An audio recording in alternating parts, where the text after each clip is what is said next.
Welcome, Ajit. We are live now, and I'm hosting this podcast for almost 5 years. So, all the listeners, Mhm. I'm happy to see you again on this Friday. So, we have a very special guest, Ajit, and he may, the name may sound Indian, but he doesn't sound Indian much. So we met on LinkedIn and we are here. And it is a topic, we have chosen a topic which is well, like my personal favorite as well. So, Ajit, welcome again and introduce yourself. Tell the audience where are you joining from, what do you do? Go ahead. Thank you. Thank you. First of all, thank you for giving me opportunity to speak. And it's a real pleasure to be with you and talk to you.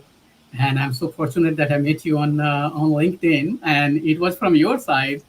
We met, and I loved it. Loved talking to you. So I'm in Bulgaria, but yeah, I'm Indian. I'm Indian. I was born in very small village of Bihar. You know Bihar, right? Maybe Yes. the Indian audience we have, they know Bihar. It's a very small village. I was there in Bihar, it's a very small village. I was born there. And then after I traveled many countries, got short too. And currently I'm in Bulgaria, a little bit, I think 2 hours, 3 hours behind India.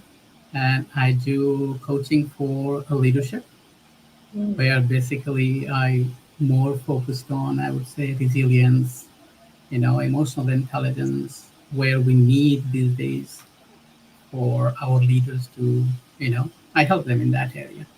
My background is very interesting, and everybody has their own story. I have mine one. Maybe we will touch on those things today. Yeah. And that's why I have chosen this to become a coach for a leadership, specifically focusing on adversity to impact, real leadership impact.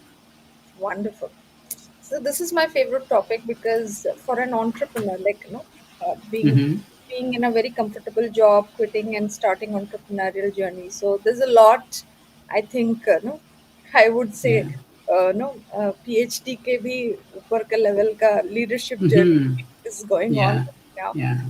Being a decade-old entrepreneur, so yeah, I have my own story of evolution, and I'm curious about to learn from you, from your story and your journey, your Thank you. inner Let's see. of leadership, right? Hmm. So, Ajit, tell me a little bit about no, the moment or the point where you chose this topic. Maybe there is a personal moment in your life which Hmm. has shaped no, your journey as a coach, and yeah, you chose this as a topic to in your coaching practice. So, how did this turning point around self awareness, leadership, though you Hmm. have a varied and rich experience of traveling 30 countries and no, Yeah. right Actually, it's now, more. Sorry to let you cut. Let me. Sorry to cut you off. It's more. But yeah, go ahead, please. yeah, so many countries you have traveled and varied experience, rich experience, and how it brings to leadership, self awareness. Hmm. Is there a personal Yeah. moment? Yeah. Yeah. Thank you. Thank you very much for asking this wonderful, thought-provoking question. And this is a great opening for me. I would say that um, my journey truly has been one of the extraordinary shifts. Tracing back when I go in my childhood, from very small village, as I said in introduction in India. Even then, I was like, it was innocent of Mhm. me, child, perhaps maybe unconscious. Mm. Uh, I had this ambition stirring within me, inside me.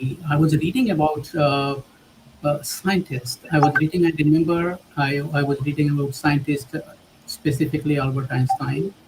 Mhm. And then after I read about Mahatma Gandhi, in the same book.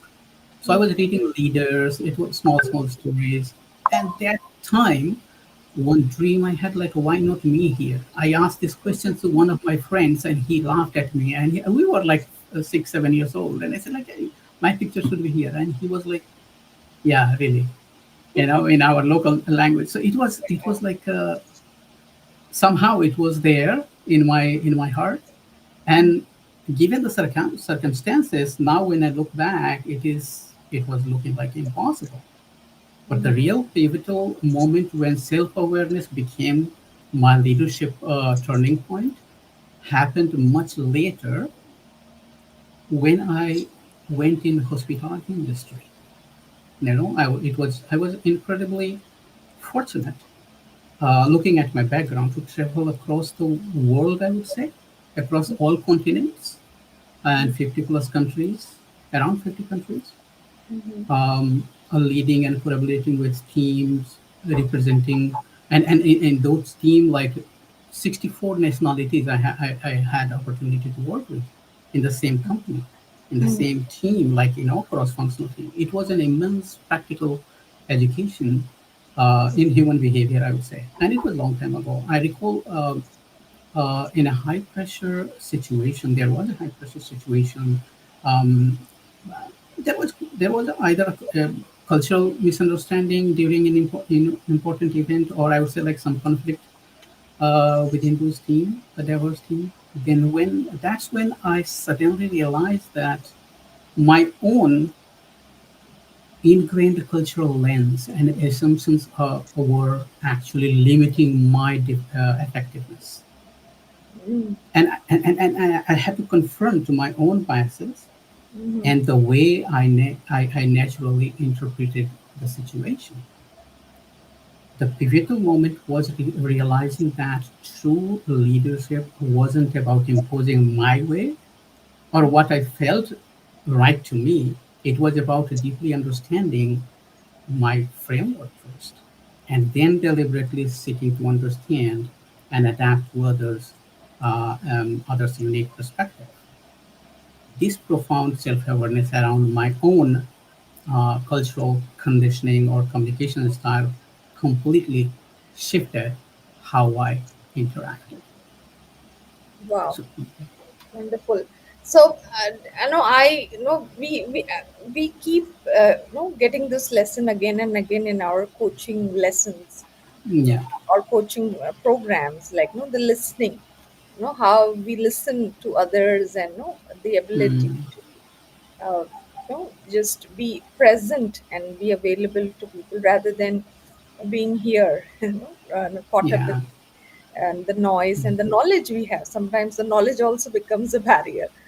oh So, yeah, right? So, very rightly said, like having uh, dealt with multiple um nationalities, a cultural association that you're in navigating and negotiating things.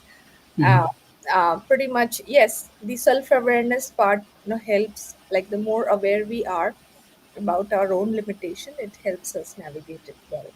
So beautifully shared, and it's a rich experience that you have. So when it comes to your coaching practice, how do mm, or what kind of tools you bring for your prospects or maybe clients to serve mm, around emotional intelligence and with resilience building? mm, Spoke about this earlier in the mm, conversation. So tell us about like what you uniquely bring through, what you believe in when it comes to emotional intelligence and resilience. that's Insightful. yeah, that's very powerful. Another powerful question and very insightful. Is something often I reflect on my journey spanning in different countries and different industries hasn't been without its significant challenges, and we can call them like adversities. So there were those adversities, whether it was navigating complex cultural differences or cultural integration, overcoming professional setbacks, or adapting entirely a new environment, new culture. They were like profound learning for a learning opportunity for me rather than I wouldn't take it as a hurdle. I would say that it was a great learning. Um, Going to Canada, going to you have to adapt different in like in India you have we have a different culture, like every region we have completely different setup. Same Yeah. thing in Canada. So I come from Montreal. I would say that I'm a world citizen, and but because I traveled a lot, but I come from Montreal. I'm a citizen of Montreal. And when you go to Vancouver, which is the western part of Canada, it's completely different. So it was a kind of like a very good learning within that country and within like overall. Now Mm, later, like all these learnings opportunities I have later, they became forged for my own emotional intelligence and resilience. In those moments, I had to face my own emotions, like frustration. Like in general, people they go through frustration, fear, stress, not knowing what would be next.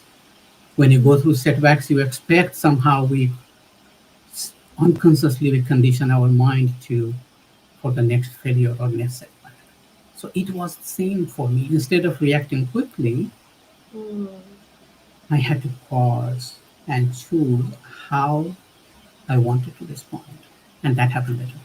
And that's when I learned how important it is to manage our own emotion, my own emotion, see mm, challenges in a new way, and stay strong even when everything is around you is out of control. mm, Because I have walked that path, my coaching approach uh, today is deeply empathetic, grounded to practicality, mm, and it's this blend of lived experience and structured methodology that truly defines my work. And this comes from Marcel Goldsmith. I would never I would cheat to people and to myself if I wouldn't take his name. He's a great personality, Marcel Goldsmith, one of the top coaches in the world. And I took training from his methodology. I learned his methodology. I took certification in executive coaching. For instance, that has been like instrumental for me. With Marcel Goldsmith emphasizing on feed forward. Normally we talk about feedback, but one thing he talks about feed forward directly, and that directly complementing the resilience lesson I have learned. So this is one. I also leverage on, in addition to that, I also leverage on NLP. So I have taken also master, I'm also a master NLP in mhm, addition to my MBA or regular education. But I wanted to become, because it's my passion, I wanted to become a coach. So I took this, mm. so I took this NLP, neuro linguistic programming, uh, for people to understand, to help my uh, coaching partner. I don't like to call them clients, to help my coaching partners. Wow. Very nice. Yeah, it makes a distance. It creates a distance, a gap. Somehow I feel that. So I always call my coaches a coaching partner. And so it helps me, this NLP helps me to reframe their beliefs. Mm, And that might be holding them back from their true resilience. mm, When a leader comes to me struggling, I can guide them not just through empathy derived from my own journey, but also a proven frameworks like the one I mentioned before, the Marshall Goldsmith framework. He talks about insights from his organization. He talks about it. So I learned from that, and also I take insights from the Harvard Business Review. And I also recommend the people they should uh, be in contact with a good network. mm. Intelligent network, good network. So a review, and that helps me to cultivate emotional agility and psychological safety. And similarly with resilience, resilience is not only not is not about avoiding challenge. It's about, for me, it's about building the capacity to bounce back stronger. I learned from my own journey, resilience is not a trait. It can't be a trait, but you can build a muscle how we do like exercise. Yeah. If you build through your intentional practice Mm, and reflects on adversity, you can build those resiliency or resilient muscle.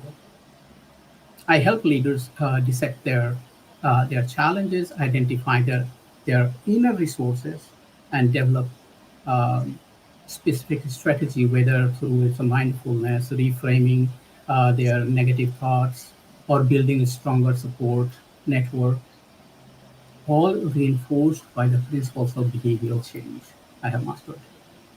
This all allow them to navigate their ups and downs of leadership with a greater fortitude and grace. Wonderful. As you were speaking, I could remember one of my coach's conversation around emotions Mm. and even, Mhm.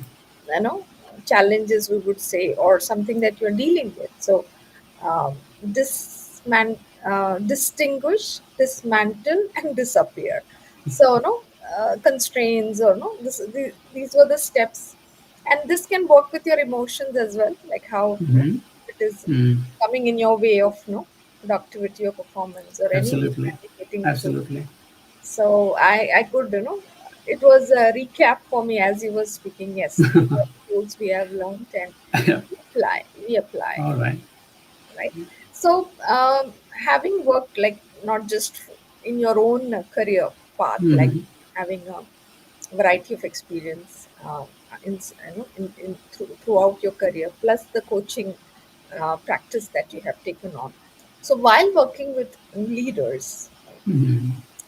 what are your what do you see the top blind spots or struggles that they have Mm. Yeah. All right. All right. Yeah. noticed? It- it- Like, yeah. yeah. It looks like everybody, no matter who they are, they have blind spots. You know. So Yeah. this is where my yeah, and I would say that this is where my international experience and training, what I have taken from Marshall, Goldsmith, or in NLP, or I did other certifications like psychometric certifications, and all this is all come together here Mm, because everybody has a blind spot, as I said earlier, regardless of their culture, regardless of industry, regardless of who they are. And in my coaching practice, working with leaders from diverse backgrounds, I consistently see there are many, but three most common I would say that I notice. That's one is impact versus intention, mm, and second one is delegation and control, mhm, and the third one will be the own emotional triggers and the reaction. So if I have to, fortunately, it happened some example a couple of days ago. So I will bring that one here. So impact versus intention, what did it mean? So um, leaders often intend to do good, to motivate, to inspire their people, inspire their team, inspire their, around people around them. But they are completely unaware of how their words, their body language, and even their silence mm, are being perceived by their team. They might think that they're empowering, when in reality their team feels like micromanaged or overlooked over the shoulder, looked over the shoulders. This is where I like to bring the tool that's called psychometric 360, 360 feedback, where everybody, most of the we know it. It becomes very invaluable and it's crucial for leaders to get honest, courageous input from their people around them. You know, I often use different psychometric assessments, like I'm certified also in the MBTI, a Myers-Briggs type indicator, or Thomas Kilmann indicator that is for specifically for conflict management. But I often use depending on where we have to go, what we have to, you know, find out, depending on the situation, depending on the personalities we are meeting, to further help them unpack their own strength, their own communication style, for instance, mm, revealing their potential gap, where they are, what they are lacking, what they need to work on, how a leader thinks they are communicating, how they are thinking they are communicating, and how it's actually received. And again, I will take the name of Marshall. Marshall Goldsmith, he emphasizes on that without honest feedback, leaders operate in an echo chamber of their own good intentions. Okay. All right. So this was the first one. The second one I would say is blind spot delegation and control. This is interesting. So it happened. Many leaders, especially those who were high performing individuals, contributors, struggle in this Yeah. area, in their struggle, because they don't have bad intention, but it happens because they have conditioned themselves winning, winning, winning all the time. Yeah. So what happens? They believe that they are supporting or bringing a good quality in their team for the organization, but their team perceives them differently. Mm. Perceive it as a lack of trust, or Mm. sometimes or an inability to empower. That's how they perceive it. And I recall a coaching partner, and I said that I don't like to call clients. So one coaching partner, he was a manager Mm. and supervisor, the supervisor for managers, like let's say like a director level, once asking me, "Hey, Ajit, I cannot. My employees are not in my control. What can I do to control them?"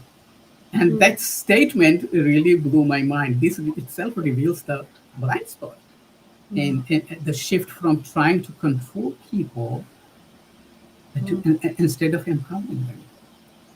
And it highlights the common struggle to move from directive mindset to one that fosters ownership and capability within the team.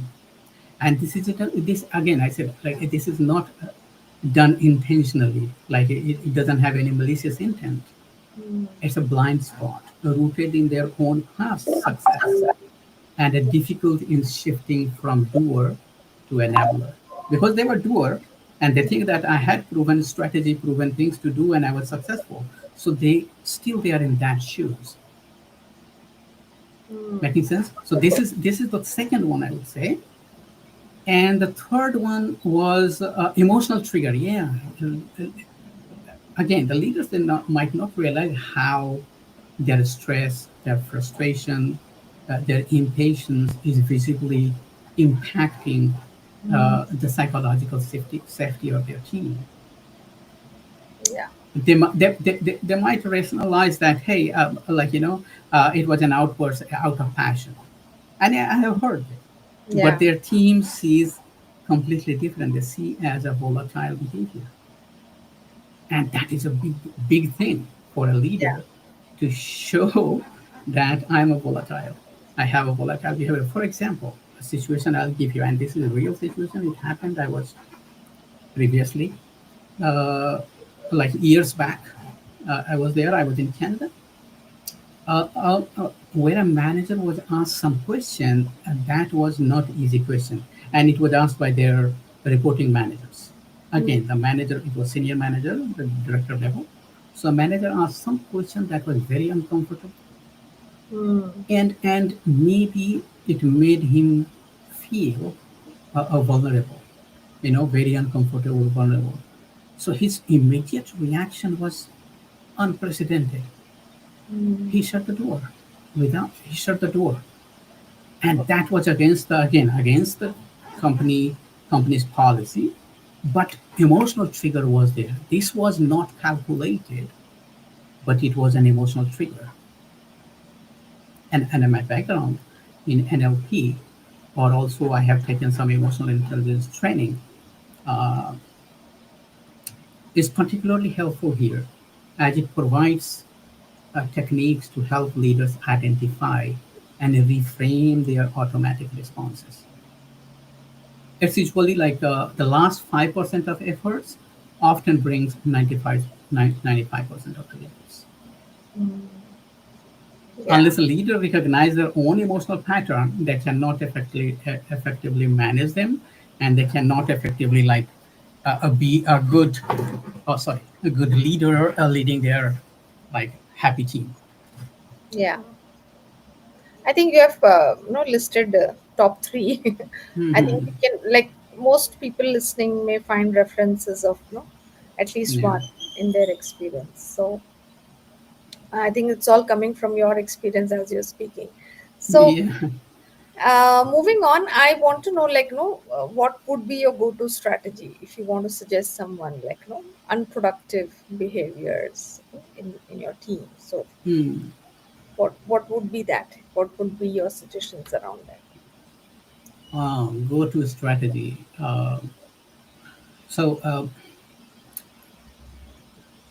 okay. So helping leaders shift um unproductive behavior or limiting belief as at heart of what I do, and that's where my coaching methodology truly Mm-hmm. comes into play. My go-to strategy involves a three-pronged approach. So there are three-pronged approach that is deeply influenced by practical principles I have learned through. Again, I cannot refrain myself Marshall's name. I Mm-hmm. just love him. So I have learned through his coaching certifications and my expertise in behavioral sciences. So the first one, I would say that this three-pronged thing that is about creating acute awareness of the behavior's true impact. Mm, Second one, I would say identifying the underlying belief mm, driving that behavior. And yeah. the third one, and the most critical one, we focus on implementing small, consistent, and measurable action. Mm. So So the this is, first one, yeah, go yeah. ahead. You were saying Yeah, something? so if we if we try to run and explain all this, this becomes your coaching program itself. So I think you rightly put it Hmm. stepwise, all the three pointers, like definitely working on beliefs to Yeah. correct the behaviors, and before doing all of this, understanding of the behaviors is comes first, like how do Can I think. share? Can I share one thing? Sorry Yeah, to cut you. absolutely. Yeah. Are you finished? Yeah. Rather than explaining these points, I would say that I have a real experience. Like I met one of my coaching partners recently, and she asked me that, hey, I need to improve in this area. I wouldn't take the name because maybe she will be conscious. Maybe she's listening. I don't know. So I want to improve this area. And when we had this, uh, I call it breakthrough session, when we talk about how I can help. If I'm not fit, I will say no. We realized many things, that not one thing that she had to work on, but there was something within herself needed to work, and she was very happy to recognize that. She said, okay, I'm buying in, I'm going for your coaching. I thought that I have to improve this, but I have to improve this, that. So this was again, like I was sticking to my structure, what I have learned, and the methodologies and my practical experience. And that's what it happened. I was very surprised, happily surprised for her, that she also accepted those things. That is very, not always it's easy to accept. Someone else tells you that you don't think about. So this was very, yeah, that's I wanted to add here. Yeah, yeah. So it's always, no, as a coach, as a mentor, no, you find things to work on or places to work on very easily for others, but Hmm. for us ourselves, it's a difficult ride. So that's why we have mentors to help us find that out easily. So, moving on, before I get into another question, I want to know, like, people are watching, listening to you. I think there are still people live and listening Hmm. to this.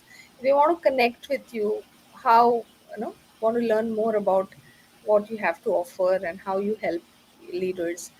Um, Tell us the best ways to reach you. Oh, okay. I was not prepared for that actually. Oh my God, you put me on hotspot. So I normally I love LinkedIn. So LinkedIn is one of the best way to reach me. Also, I have my website. It's called leaderspro.org, and there they can book the uh, you know free breakthrough sessions, and that's how they can reach me. Or also, if they want to reach me, like some Indian, we have like Indian coaching partners we have. They like to WhatsApp, which I'm not used to. So also I provide now WhatsApp number. So, but later we go to Zoom. So yeah, LinkedIn is one of the best one. Leaderspro.org is another one, and my WhatsApp number. If anyone wants, they can message me. I'll give them. Yeah. So we will have it. Again, Like you yeah, can drop him a message, and he would be yeah, happy to connect in on WhatsApp as well. So, yeah, awesome. thank you so much for sharing this, Ajit. So moving on, I think the final question would be, Hmm. what would be your your advice to leaders, like just in case are struggling or anywhere they are in their leadership journey, what would be Hmm. your advice for them, like the first step or one step that you would suggest Hmm. them Hmm. to start That's looking at working. yeah. That's. I would say that one of the all questions were very thought provoking. Like you putting me in such journey, dwelling myself inside. This one is also very powerful and very hot to talk about. So, if there is one single step leaders who are watching today, or maybe they'll watch a lot later, take towards a truly aligned leadership, whether their actions, value, vision are in sync, it would be consistent daily practice of self reflection focused on their behavioral impact. I would repeat once again, Yeah. a consistent daily practice of self reflection focused on their behavioral impact. Hmm. And this formula I'm going to share here. So this is like this may sounds like very simple. The sentence is very long, but it may sound very simple, but it's very powerful, very profound. In our busy world today, reactive world Yeah. today, the leaders rarely pause to consciously assess their own actions. Hmm. And I would encourage them to take every day 5 to 10 minutes at the end of the day, before a working day, before they close their computer. And perhaps, so, and during the, or while they are commuting, Hmm. traveling from office to home, they ask themselves a few specific and positive, future oriented questions. Hmm. Did I do my best today? Hmm. Did I did I set a best, did I set clear expectations today? Hmm. Did I do my best to genuinely empathetically listening to my team? Did I encourage them? Did I offer any encouragement? Did I do my best to let go and empower others? Like, remember delegation and control. Yeah. So we have to let go also. So did I do that? The key is to frame them positively and focus on the effort they put in. This isn't about judging the past Hmm. failures. It's about building awareness and reinforcing desired behavior for tomorrow. The small, the one small act done consistently builds the muscle of self-awareness, and it moves them from autopilot. They will become autopilot. Yeah. A long time ago, I forgot to mention. Do we have time, or we are done?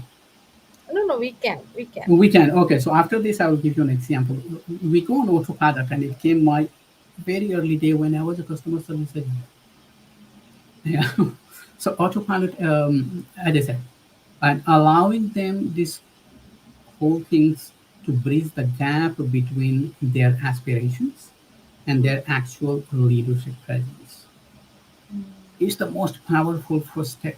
we can take, because it puts them in the driver's seat of their own conscious growth, paving the way for all other advancement in aligned with those leadership. I hope that makes sense. Yeah. Yeah, this is a very, very powerful exercise. And I was really, I didn't open my notebook. Otherwise, I would have made a note of all the words that you said. But yeah, definitely drop this exercise in the comment Mm. section so that no, if people are coming back to this video, they can And know. also, if you allow me a few more minutes, then I can add one more thing in this. So it's not only doing in the evening after the work. Also, there is one thing, and many leaders that talk around, think tanks that talk around morning rituals. We as a human being, we forget to give time to ourselves. Ourselves doesn't mean that my son is here, my bird or my parrot. I have parrots, so I'm giving an example of parrots. So my Yeah. parrot, my son, and my wife. No, me. You know, genuinely me. We need to give 10 to 20 minutes every single day in the morning, whether you like to be practicing mindfulness or practicing some kind of meditation, yoga, listening to the music, whatever. There are tons of things. So giving every day 15 to 20 minutes in the morning, and at the end of the day, as I said earlier, to reflecting on our positive, what I did today, to question those things. Did I do the best and this and that area? It's a So very this powerful was, exercise. Yeah. Go yeah. ahead. And I will add there, and then after I'm done, if you have any other question, for sure. So when I said autopilot and I went in my own world of customer service, I was seeing the people around me. We go like so automated. Thank you Hmm. for calling this, and then after we start without any emotion, without any kind of thinking. So we always have to be, and we talked about, you know, the script. We just read the script there, and we become like a very monotone. And so just that came in my mind at the moment when I was talking about autopilot. Once a while, I was also on autopilot when I was in customer service sometimes. But I love emotional intelligence, and I love to observe myself and people around me. So I was observing that, okay, I'm going autopilot. At that time, there was no such tools we have right now. Maybe there was, but it was not available We're to not everyone. aware of it. Yeah. Yeah, we were not aware of it, but now we are all like a digital world. We all understand. We have Yeah. AI there to understand. So yeah, all right. So this was the one example I wanted to give Yeah. for So the thank day. you so much, Ajit, for sharing. I think we had a very insightful and intriguing conversation, and a lot of takeaways for people who are leading, not just at home, leading teams. These philosophies, these ideas apply. You can apply at home with your own team at in the family. Abs- Please also keep Absolutely, and absolutely. This is not only about at work. It's about at home. You lead from home. You lead at home in your relationship. If you are not emotionally intelligent, why it happens that people they go in, let's say like relationship breakup? Emotional intelligence is there. We listen less and speak more. We speak first and think after. yeah, You know, and that's where that's not only the reason I'm saying, but this is one of the reasons yeah, that we forget to listen to people around us. You know. yes. Anyway, so yeah, we can talk like a lots of things on Yeah, this we can around. Yeah. go on and talk about it. But as we started this conversation, we talked about listening, and as we are closing, we are also talking about listening. Listening is one of the Mm, top skills, to not just be build your ability to be self-aware and mm, be present, be available, and many other things. Like, being a leader, this is one of the top qualities where, uh, top skills, I would say, you need to have, Mm, yeah. right? And many other things we talked about this. So thank you so much, Ajit, for sharing your time, Mhm. sharing your knowledge and wisdom with all of us. Thanks to you. I'm sure there is something for everybody to take away from this. Mm, So thank you so much, yeah, I hope so. and looking forward. You have a great day ahead, and good night for people in India. Thank you. No, thank you Okay. very much for inviting me. It was a real pleasure. And anytime, if you think that I'll be adding value and I will be valuable, please count me in, because it's a Sure. very interesting to talk those things and bring it to our next generation, or even generation from my other generations as well, because it's really, we need help. We need help, helping each other, and that makes our powerful community and powerful leaders around us. All right. Thank you Okay. very much. Thank you. Thank you Thank very you. much. Take Yeah. care. Bye Have a bye. good day. Bye bye.